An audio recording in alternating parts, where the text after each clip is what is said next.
This is episode 73, and I thought we'd talk a little bit about the roll in the gold and Schaubl's comments from Sunday that really put a floor under the euro.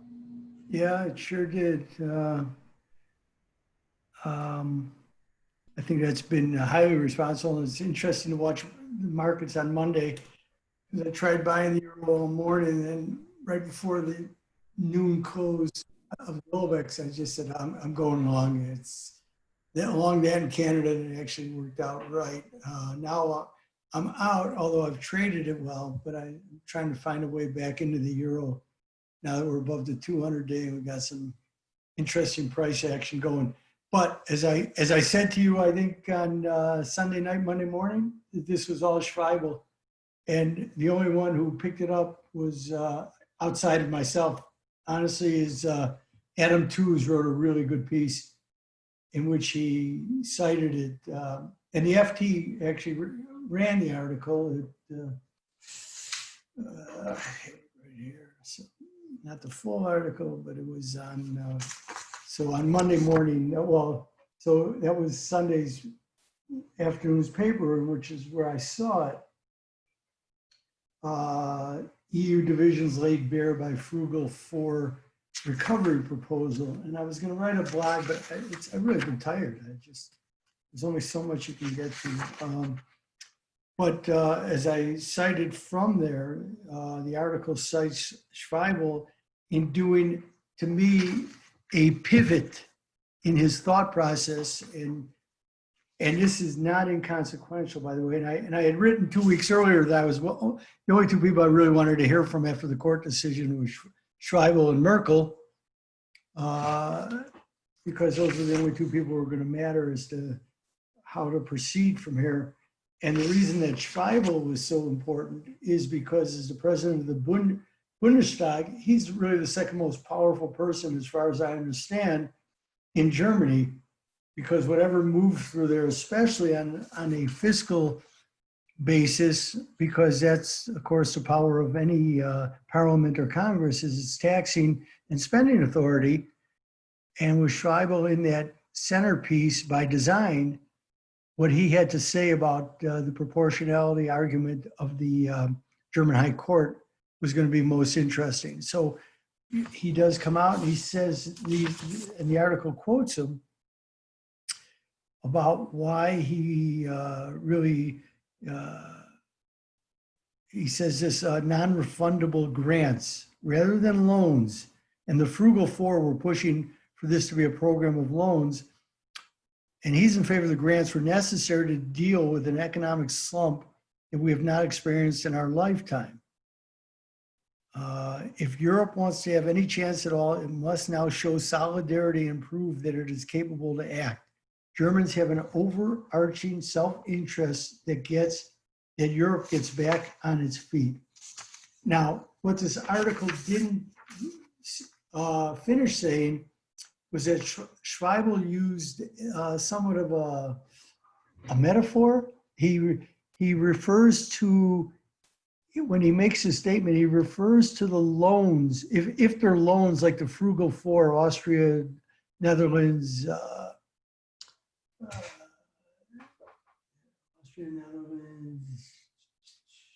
Denmark and Sweden, I think, is what they call, or what others call the Hanseatic League. But if they want to do them as loans, he called that like putting stones, giving them stones. Whereas if you did grants, you would actually be giving them bread. And that's really a very powerful statement, especially who it was coming from. I mean, this is Wolfgang Schweibel, one of the most conservative voices that we have seen and heard, especially when he was finance minister. Excuse me 1 second.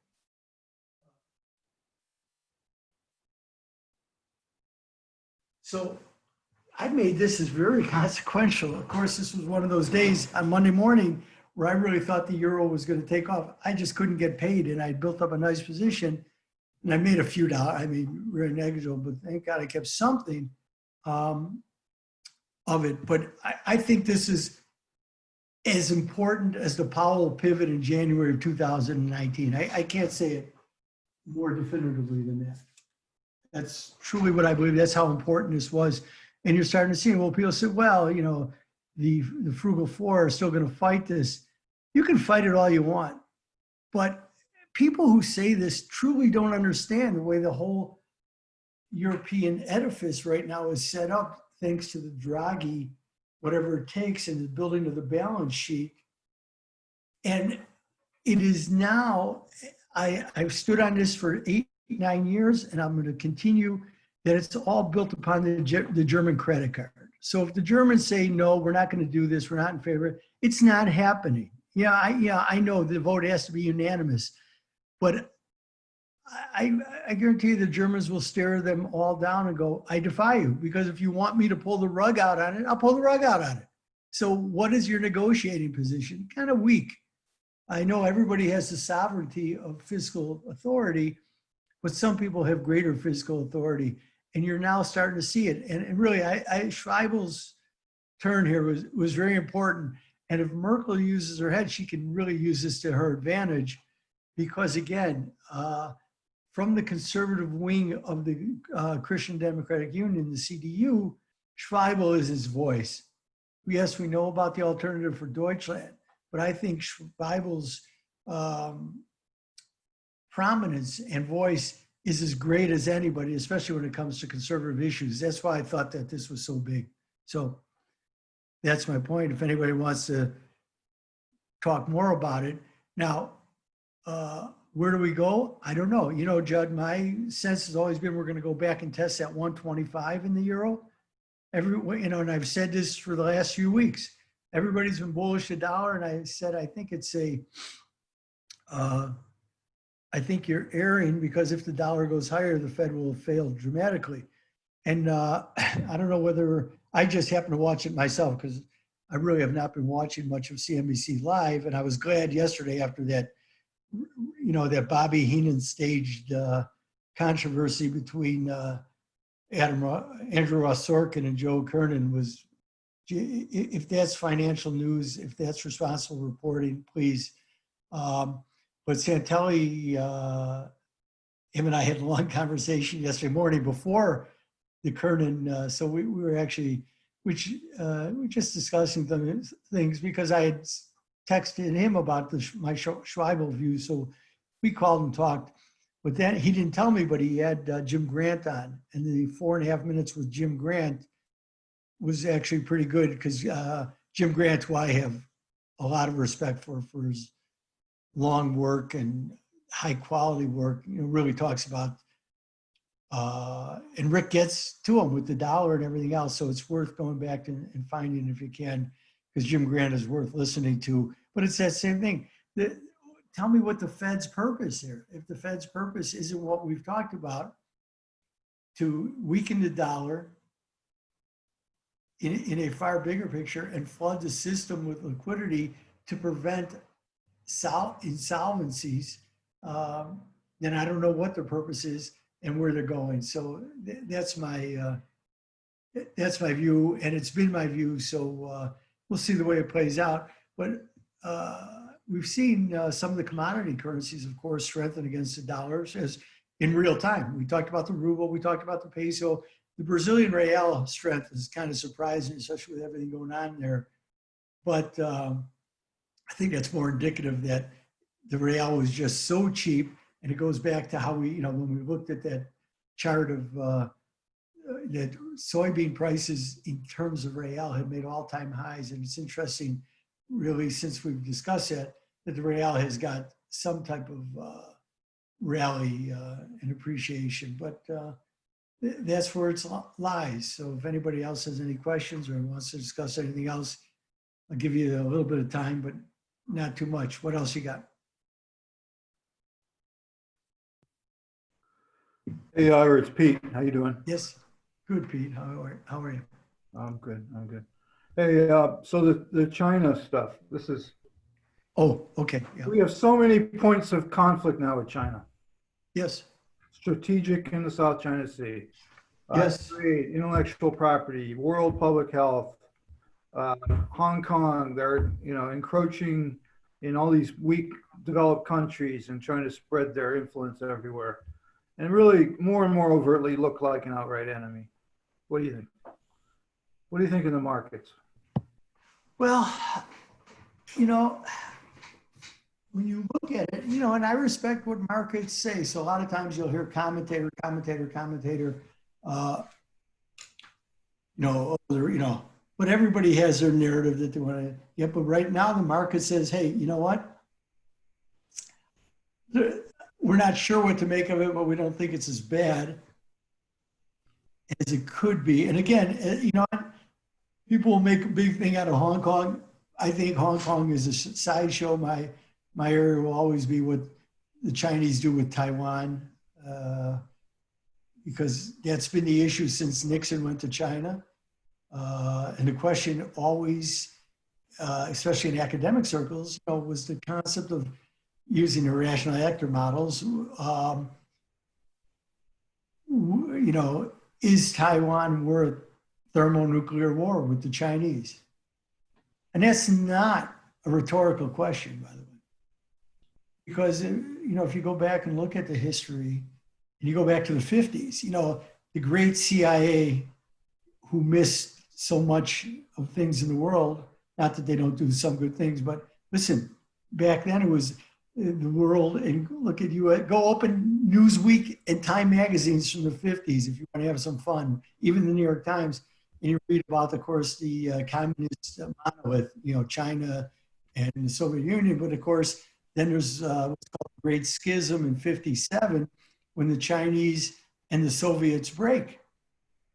And purportedly what they broke, you know, one of the issues was that Mao had actually broached with Khrushchev that a nuclear war was winnable because the Chinese had so many people that when you just did the probabilities and calculations, the Chinese could survive it. And purportedly, Khrushchev really believed that Mao was serious about this, and the Russians wanted, or I'm sorry, the Soviets at that time wanted no part of it.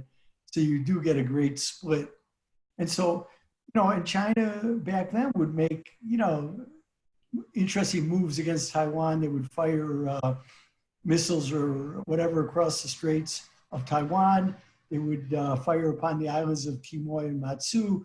So, you know what, these things were going on in the world. So they're always to be dealt with. And then, you know, of course, as after the passing of Mao, and then we wind up with Deng Xiaoping, and Deng Xiaoping's interesting view of, you know, bide and hide, which is bide your time as you start to make your way onto the world stage, and hide your strength, which right now, I think Xi may be under some pressure himself in China because he's been a little too, as the Chinese would say, arrogant in pushing the Chinese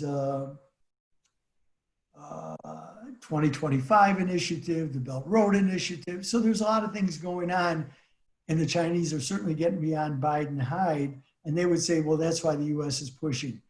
You know, I don't know the way this plays out, but amongst all this, then you get that Donald Trump offers the auspices of his office to negotiate about the tensions on the border between India and China.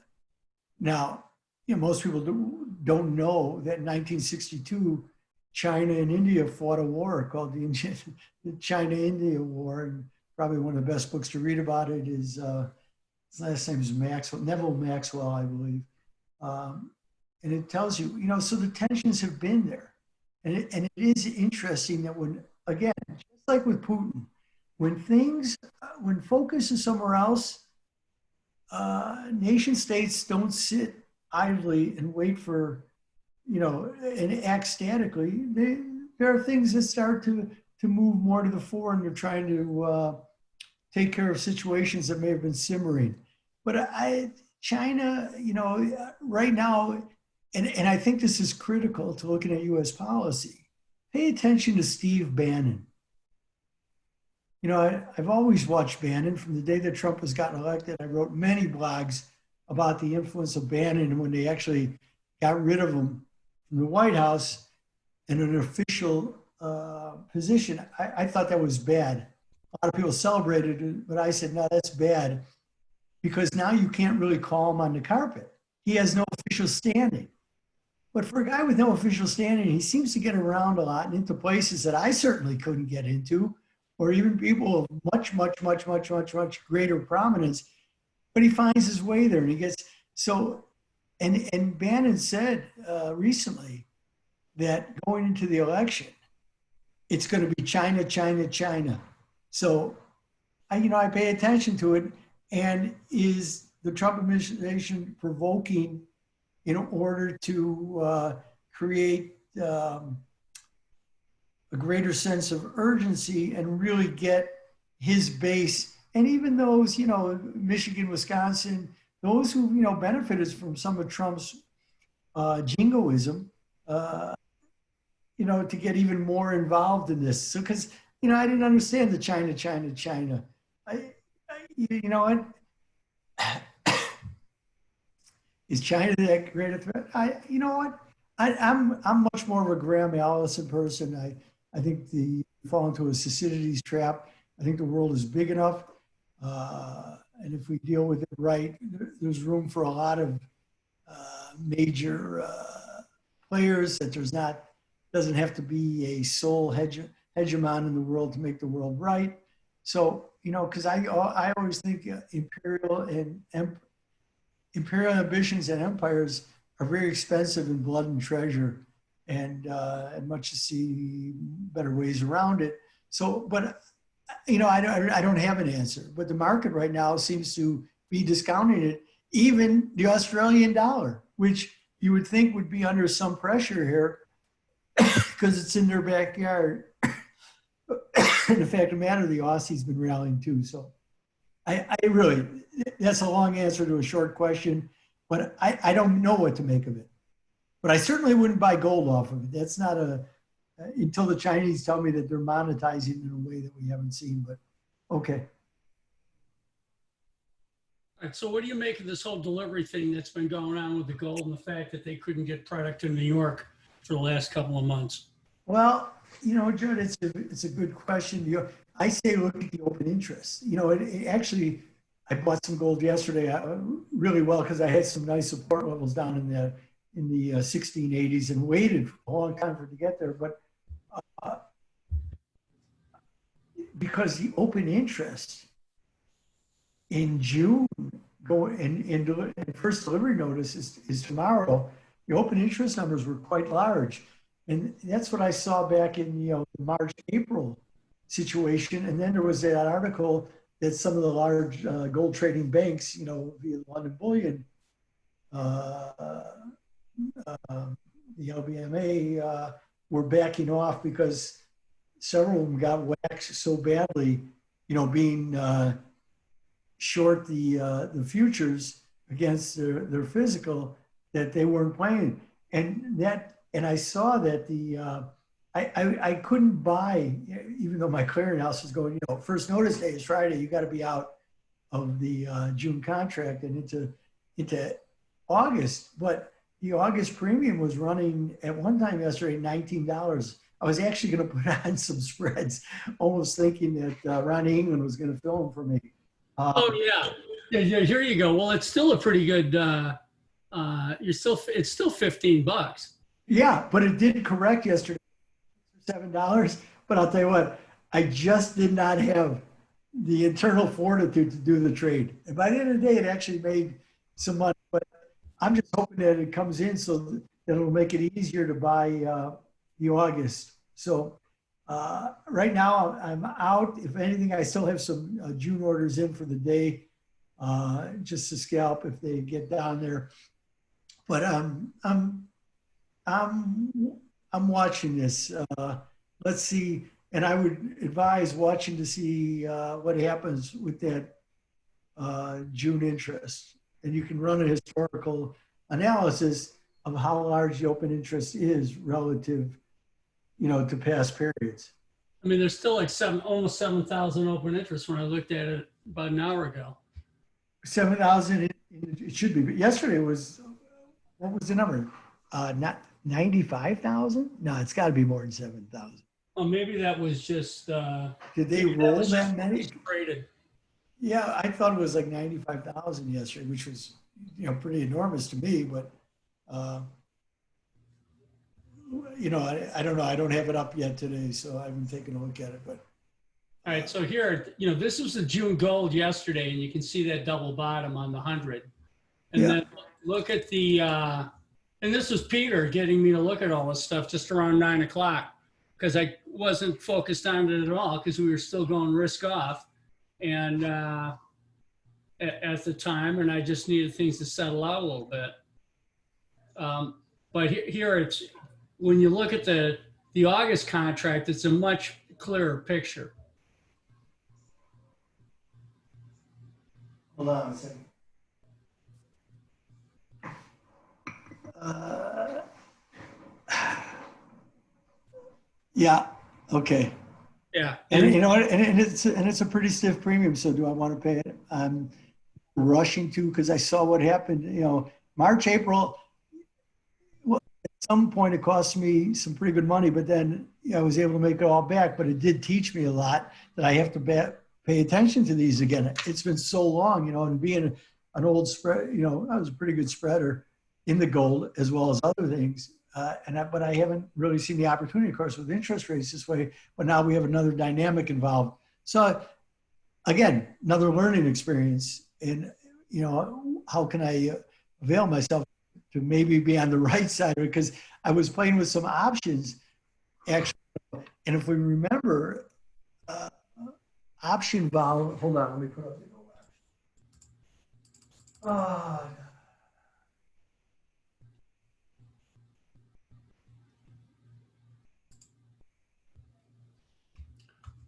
You get, all these spreads are reversing again. They're selling the S&Ps, Russell, and Dow, and they're taking profits in that, and they're buying. Yeah. Okay, so now the June options, of course, are gone.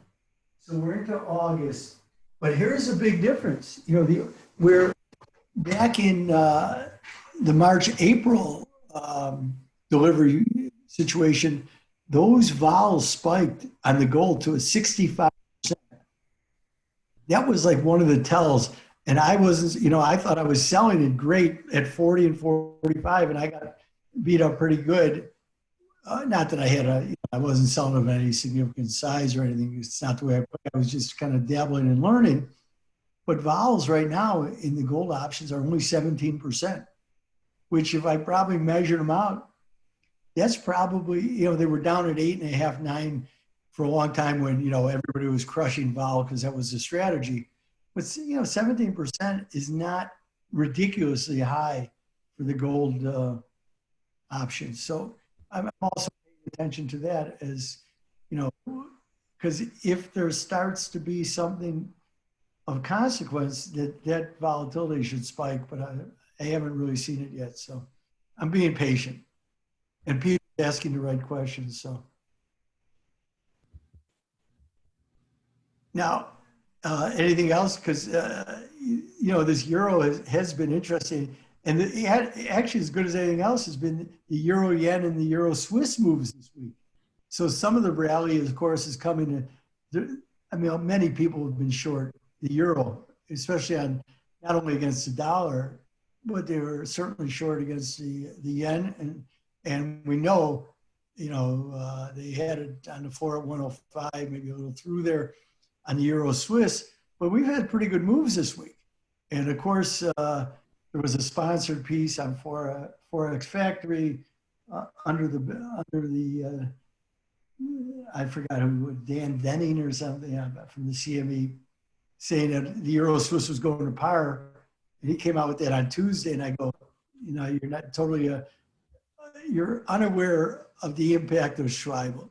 And again, I would say that this is the impact of Schreibel because he helps carry the day, especially for the European Commission. And he just made Lagarde's job somewhat easier. We'll see what kind of pushback. But again, I make a lot out of this. Other people don't.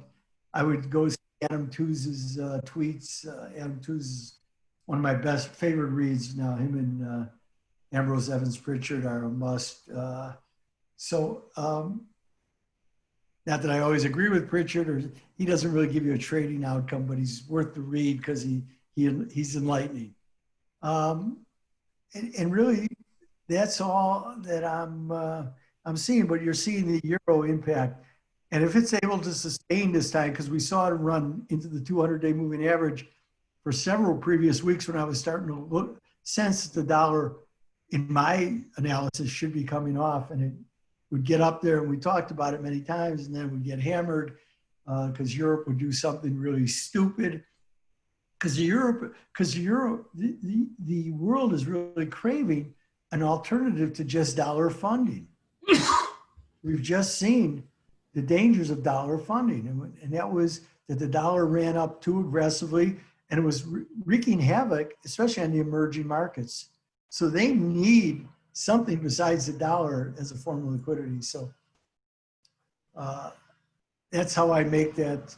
And how high it'll go, I don't know. I'm not one who picks targets. Yeah, I can do measurements. I learned from the master, but it's not the way that I operate, because if you pick targets and there's more to the market, and right now I think there's more to the market. I think there's some momentum building. As I said before, I think some of the better global macro people have some wind in their sails, and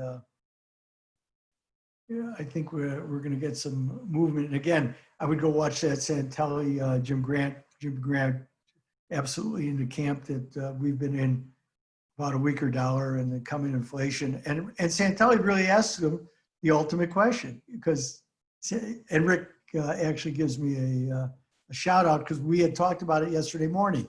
And I posed this question to this room, and I'll pose it to anybody who's thinking trading markets is, if come December, unemployment in the US is 10% and the inflation numbers start to heat up for whatever reasons and is running 6%, will the Fed raise interest rates?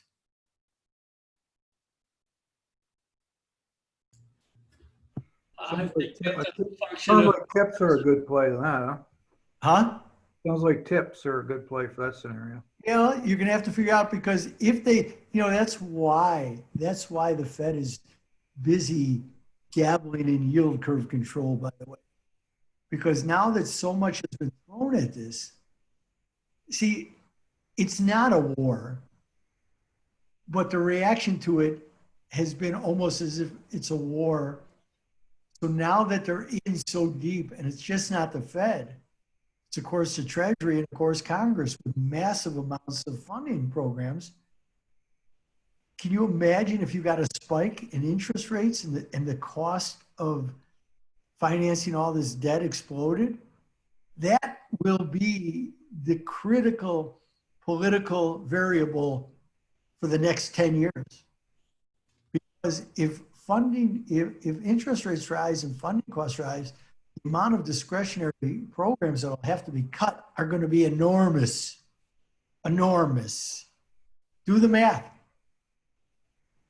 The math is pretty easy. Go ahead and play with it. So that's not a rhetorical question I ask. It means a lot, because how do you really feel about the dollar? The Fed has told you that, again, I'll say it again, I've said it many times, that they're really debasing the currency because they cannot move. They weren't raising interest rates at 3.5% unemployment. They tried, but they pivoted so fast because the stock market suffered high anxiety, and not in the sense of Mel Brooks. It had high, and they backed off. So it's a very important question. So, and yet, what are the tools? So do we play with tips? Maybe. I'd be putting on massive steepeners, but right now I'm afraid, because the Fed is a very powerful actor in this game. And I've not really traded treasuries in a while. Yes, there's movement in them, but I'm having actually better opportunities in the European debt markets. Again, and they showed themselves via Schwab. Do you know that 2 weeks ago we were discussing German Italian out to 250 on the 10-year differential? And yesterday it was into 187. That's 63 basis points move, maybe a little more. And the German French 10-year has moved dramatically. I'm glad I caught some of that because again, that came off of the Schweibel, my Schweibel viewpoint. Because, well, if this is the case, then people are going to come back chasing euros yield. And why would I buy German yield at negative 50 basis points when I can buy French for flat, and I can buy Italian at that time for almost 190 basis points. So we've seen some substantial moves. The U.S. Treasury market, the Treasury market in the U.S. is totally being directed and manipulated by the Fed. So it's a tradable market in a big way on a daily basis, but I can't get any positioning done, especially in the way that I like to deal with the yield curve. So I've been quiet, but yet this concept of rising inflation with the Fed being unable to move really haunts me.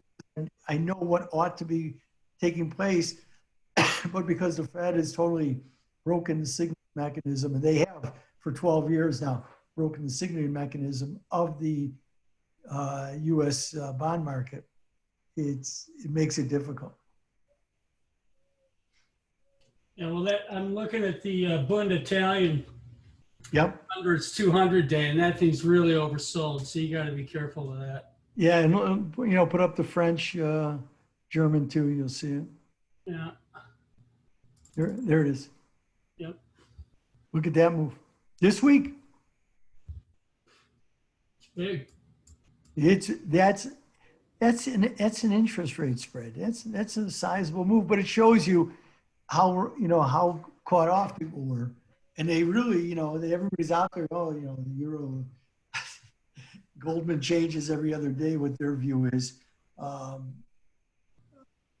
So let's see the way this plays out. I mean, we are getting some setup here, but again, it could fall apart in a minute because somebody comes out from Europe and says, no, Mark Rutte from the Netherlands says, no, we're not doing this as a grant. We'll do it as loans, and then all of a sudden it backs up.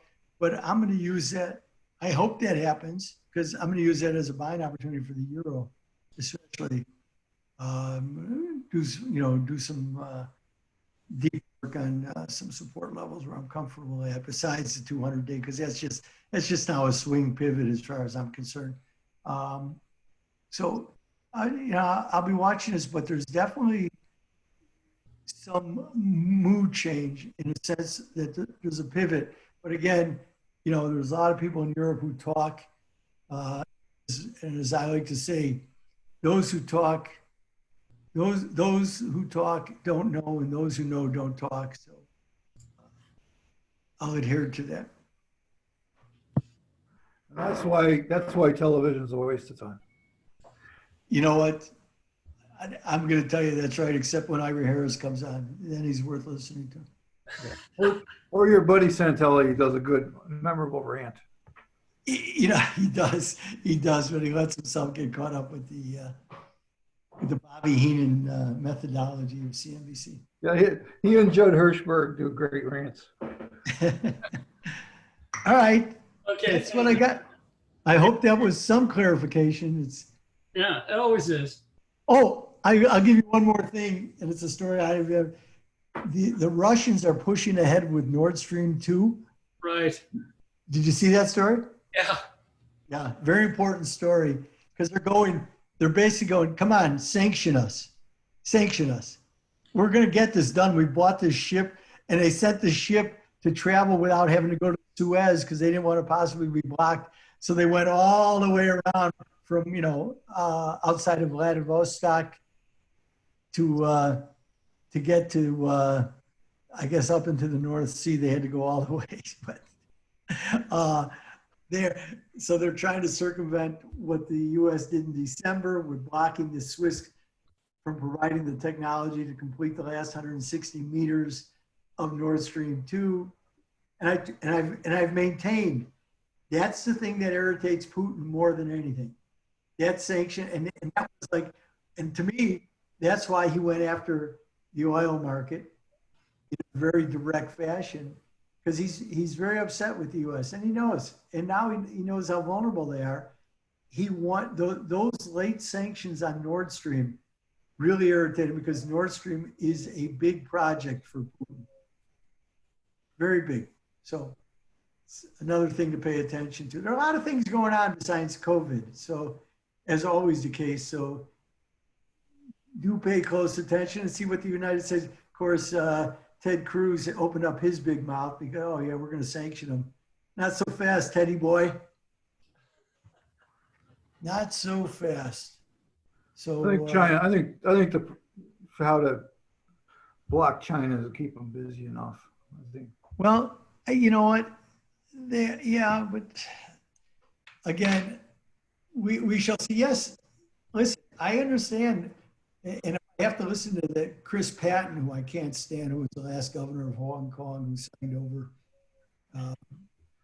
Really, he's so full of himself, but typically British Foreign Office type. He forgot that they stopped running the world, and well, certainly in 1956, as Brits learned when Eisenhower just bitch slapped them so bad that the Brits were smart enough to go, it's over. The British Empire is over. It's all over. The United States truly calls all the shots. But some of them forget because they still believe that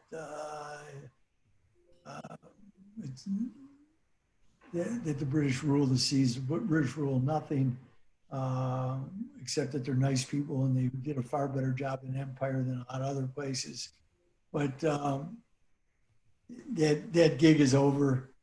And yeah, the G7 is going to have to make a lot of decisions about how they view the world and the changes taking place. But just to say this, that, or the other, no. And as a Chinese, and watch the Chinese language very, very carefully, because what is the keynote?